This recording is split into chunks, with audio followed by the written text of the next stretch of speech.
Magandang tanghali, kumusta po? Narito po ulit ang update natin para sa lagay ng ating panahon.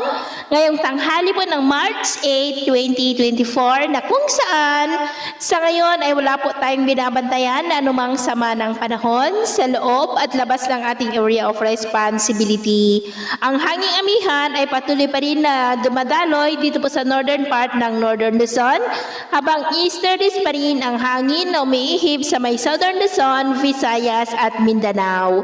At sa ating long range forecast ay consistent pa rin po na walang bagyo na nakikita na tatawid dito po sa ating bansa hanggang po sa susunod na 2 linggo. At sa lagay ng ating panahon, ngayong tanghali po ay maayos pa rin ang panahon sa malaking bahagi ng ating bansa maliban lamang sa mga tsansa ng maulap na kalangitan na may mga pulo-pulong pag-ulan. Dulot po yan ng amihan dito po sa may Cagayan Valley,